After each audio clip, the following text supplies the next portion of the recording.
Somewhere in what is now southern Iraq, in a river valley between the Tigris and the Euphrates, there was once a city, not a village, a city, with walls, with temples, with ambitions so large they were written into the bricks themselves. The people who built it spoke one language. They had one set of words for fire, for water, for God, for fear. And one day, if you believe the oldest book in the Western world, they began to build a tower tall enough to reach heaven, and heaven answered. That is the story of Babel. Most people dismiss it as myth, as ancient poetry dressed up as history, as the kind of story you tell children to explain why a French person and a Japanese person cannot understand each other over dinner. But here's what you might not know. There is a Sumerian clay tablet written centuries before most critics claim Moses ever put ink to papyrus that describes a time when all people on earth spoke one language and then did not. We will come back to that tablet, but not yet, because first you need to understand what the Bible actually says and what it does not say. Genesis chapter 11 opens without ceremony, no genealogy list, no introduction, just a scene. Now the whole earth had one language and one set of words. That is the opening line. 8 words in English, 7 in Hebrew, and every word doing heavy lifting. One language, one vocabulary, one world talking to itself. The people are traveling east. They settle in a plain in the land called Shinar, which most archaeologists agree is the ancient region of Sumer, in lower Mesopotamia, modern Iraq. And they make a decision. They say, "Come, let us build ourselves a city and a tower with its top in the heavens, and let us make a name for ourselves." Let us make a name for ourselves. In Hebrew, the word for name is Shem. And what you might not notice on a first read is this. The very next chapter of Genesis introduces a man named Shem, the ancestor of Abraham, the line that will eventually carry the world's blessing. The builders wanted to make a Shem without God. God was already raising a Shem they couldn't see.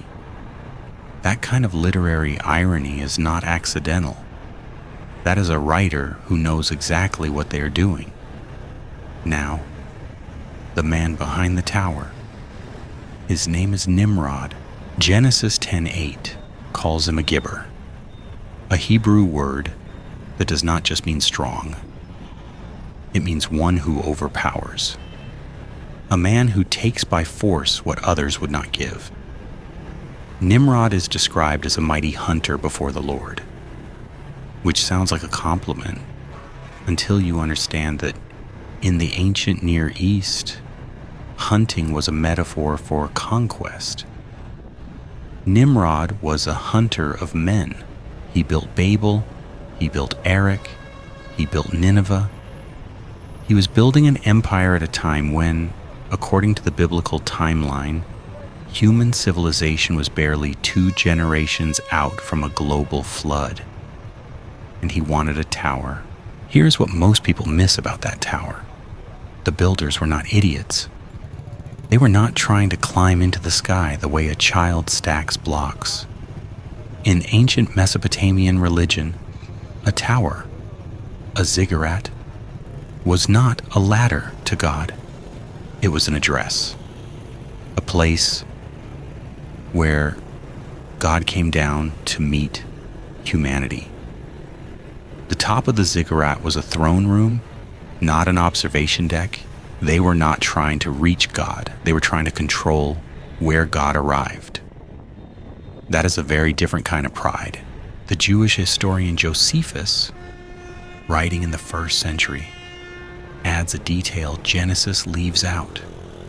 In his Antiquities of the Jews, He describes Nimrod as a tyrant who persuaded the people not to give credit to God for their prosperity, but to believe their own courage had made them great. Josephus writes that Nimrod intended the tower as an act of defiance, a monument to human self-sufficiency in case God ever flooded the world again.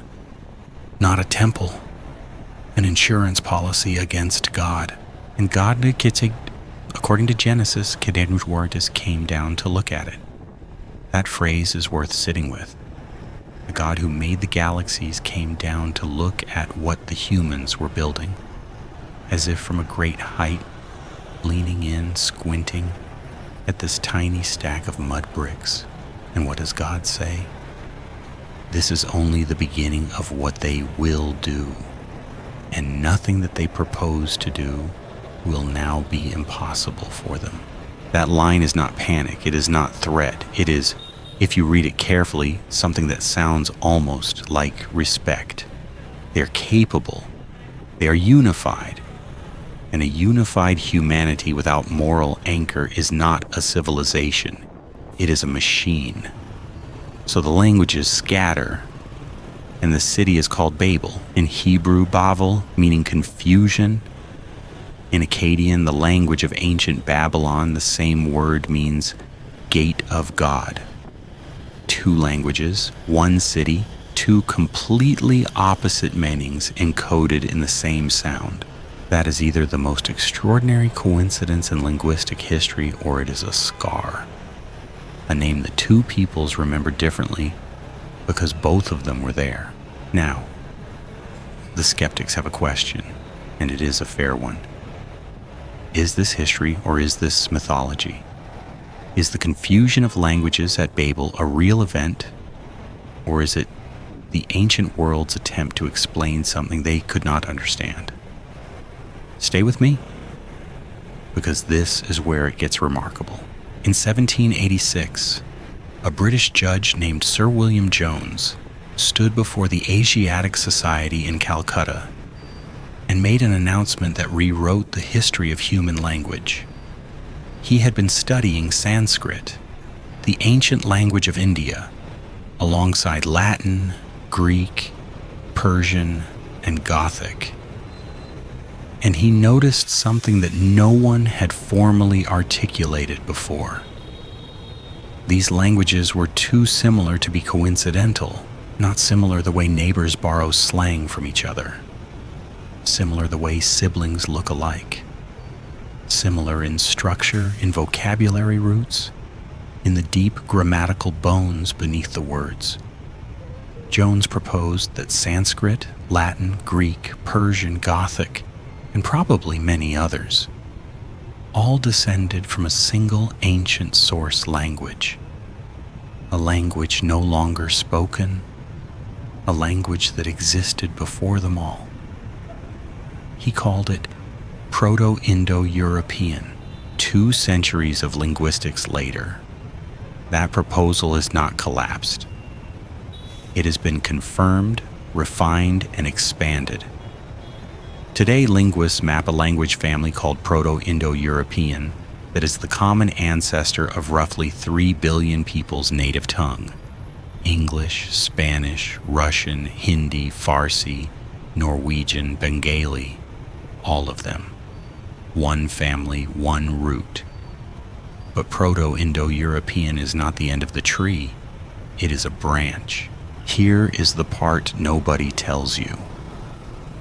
In the 20th century, a linguist named Merritt Rulin began doing something that made his colleagues deeply uncomfortable. He started looking for similarities not within language families but across them. He was asking a question most linguists had agreed was unanswerable. Do all of the world's 7,000 languages trace back to a single ancestral tongue? His answer, controversial, contested, but never fully disproved, was yes. Rulin identified what he called proto-world vocabulary, words that appear in variant form across language families with no known contact. the word for finger or one appearing in languages from West Africa to the Pacific Islands to the Americas. The word for water showing up in forms so similar across such vast geographical distance that chance becomes mathematically difficult to defend. The formal term for this hypothesis is monogenesis of language. One origin, one source, one first word. The Bible calls that source the plain of Shinar. Linguists call it proto-world. They are pointing from completely different directions at the same location on the map. Now we come back to the clay tablet. The Sumerian text known as Enmerkar and the Lord of Arata is one of the oldest literary documents ever found. It predates the conventional dating of the Mosaic authorship of Genesis by centuries. And buried inside its poetry, in a passage describing the golden age of the god Enki's reign, is this: a description of a time when all humanity worshipped together, when no one feared anything, when the whole world spoke in one tongue, and then Enki, the god of wisdom, changed the languages. A Sumerian poem, written before most critical scholars date Genesis, describing the same event. You can argue the biblical account borrowed from Sumerian mythology. Some scholars do. But that argument runs in both directions. Because if the event actually happened, if somewhere in the ancient Near East, in a river valley between two great rivers, human language actually fragmented, then you would expect every culture in that region to remember it. You would expect the Sumerians to have a version. You would expect the Babylonians to have a version. You would expect distant peoples to carry broken fragments of the memory into their own mythologies. And they do. Linguist and anthropologist Wilhelm Schmidt cataloged stories of a primal language confusion across cultures from Mesoamerica to Central Africa to Aboriginal Australia. Not stories that traveled along trade routes, stories preserved in populations with no documented contact with the ancient Near East. The confusion of languages is one of the most widely distributed human memories on Earth. There is one more thing: the physical location. Genesis places Babel in the plain of Shinar, ancient Sumer, in the early post-flood era. And in Babylon, archaeologists have found a ziggurat whose ancient name was Etemenanki. In Sumerian, that means house of the foundation of heaven and earth. A tower in Babylon, named after the meeting point of sky and earth. It stood approximately 90 meters tall, 7 stages, each smaller than the one below, rising toward a shrine at the top. Ancient texts describe it as the most ambitious building project in the ancient world. Alexander the Great, when he arrived in 323 BC, reportedly planned to restore it. He died before he could. The Babylonian king Nebuchadnezzar II, in his own inscriptions, wrote that he rebuilt Etemenanki so that its top might reach heaven. He used almost exactly the words of Genesis 11. Either Nebuchadnezzar read Genesis and liked the phrasing, or both Nebuchadnezzar and Genesis were describing the same cultural memory. A tower in this city that people had been trying to build and rebuild for thousands of years because something had happened here that the world had never forgotten. Now pay attention to this, because there is a version of this story that treats Babel as a punishment. God sees human pride, gets angry, scatters the languages as a penalty for arrogance. And that reading is not wrong, but it is not complete. Read it again. What does God say? Nothing they propose will be impossible for them. The scattering of languages was not only discipline, it was protection. A single language, a single government, a single tower, built by a tyrant who hunted men and called himself a god, is not human flourishing. It is the infrastructure of total control. Every empire in history that has tried to enforce a single language has done so to consolidate power, to make dissent harder, to make the individual smaller. God did not scatter humanity at Babel because he feared a tower. He scattered humanity because he knew what a unified people under Nimrod's vision would eventually build. And it would not be beautiful.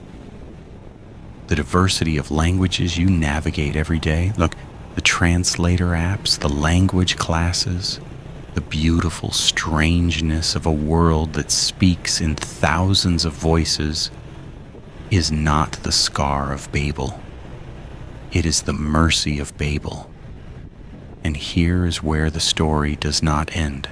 In Acts chapter 2, on the Jewish feast of Pentecost, 50 days after the resurrection of Jesus, the followers of Jesus are gathered in Jerusalem. People from every nation under heaven are in the city. And something happens that the text describes as a sound like a rushing wind and what appeared to be tongues of fire resting on each person in the room.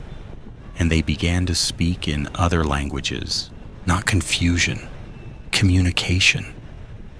Every person in the crowd heard the message in their own native tongue. Parthians and Medes and Elamites, people from the far corners of the known world, heard Galilean fishermen speaking to them in their own language, in their own voice. The same God who scattered the languages at Babel gathered them at Pentecost, not by forcing everyone back to one tongue, not by building a new tower, but by sending his Spirit into human mouths and letting every language become holy at once. Babel was not the end of the story. It was the question. Pentecost was the answer. So, 3 things to take with you. The first is this: the desire to make a name without God, to build something great enough that you do not need anyone above you, Theros, is not an ancient failure. You feel it in your career, in your curated life, in the subtle, persistent ache to be impressive enough that you are finally safe. Nimrod is not a monster from a distant century. Nimrod is the version of you that is most afraid. And the tower he builds will never be tall enough. The second is this: the confusion of languages is not a wound on humanity, it is a wall around tyranny. Every time a government has tried to erase a language, it has been trying to erase a people.